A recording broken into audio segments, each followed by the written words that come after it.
Hi guys, so sorry I don't look my best right now in this video because I'm so tired. It's been such a long day dealing with my caseworkers. I'm so happy that the supervisor from Good Seed finally came to work on my case with me. I have never met the supervisor before.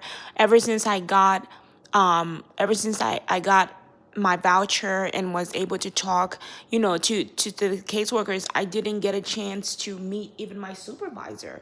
I think it's very important to meet the supervisor, especially if it's someone that is like mentally here.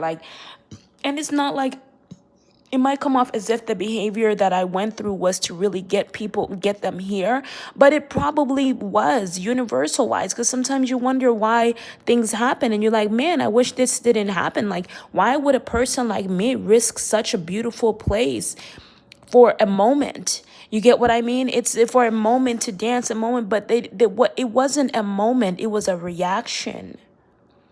It was a reaction because of lack of resources that were needed in order for me to keep a stable mentality, a stable mind, right?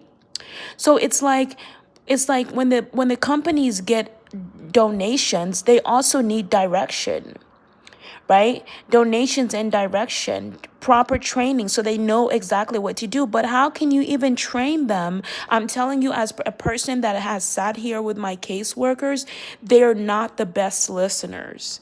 Now, I'm like they're good when it comes to listening. They're good. I'm not saying they're not good listeners, period, point blank, but they're not detailed listeners. Let's say that. Because you see, everything that I say, I need you guys to be strong because if you're a caseworker and you can't handle a few topics, then you're just not, I don't know how you guys are kicking out the people that are actually the reason why these programs exist, and they're keeping you, but you're only doing a good job in keeping your temper. But without these people, do you want to not have a job at all? Because if you don't have special skills, you're lucky that these jobs exist for you.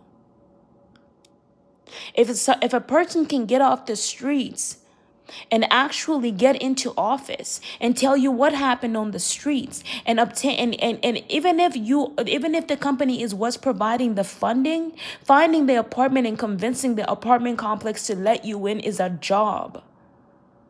You get what I mean? Because they challenge you mentally to make sure you are mentally prepared to live in such a facility or in such an environment without needing extra help, like, which actually I feel like each and every apartment complex, high-end apartment complex, by law, should be able to have a caseworker or somebody, one or two at least, on board. Do not be ashamed on helping the poor.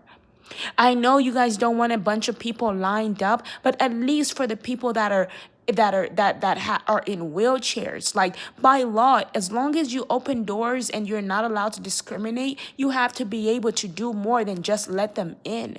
Like, the things that I've experienced here at Radius is so unbelievable. So the Wi-Fi doesn't work very well, and it makes it hard for people to even get inside of these buildings. But Radius has made it possible to get inside of those buildings. It has thought it through. But the employees that don't speak English, don't focus on that their main focus is having friends, having a girlfriend. Nothing wrong with having a girlfriend if your girlfriend's smart, if your girlfriend knows how to study, if your girlfriend is sober, you can have a girlfriend. If she's not a distraction, you can have a girlfriend. But if she's a distraction and you get home and you can barely do this and barely do that and barely stay sober and you guys are always arguing, then the girlfriend can't stay. Same thing with the guy friend. If he's always jealous, always envious, this is going to distract you from working. The whole goal is to be able to work and be in and maintain a proper relationship. To be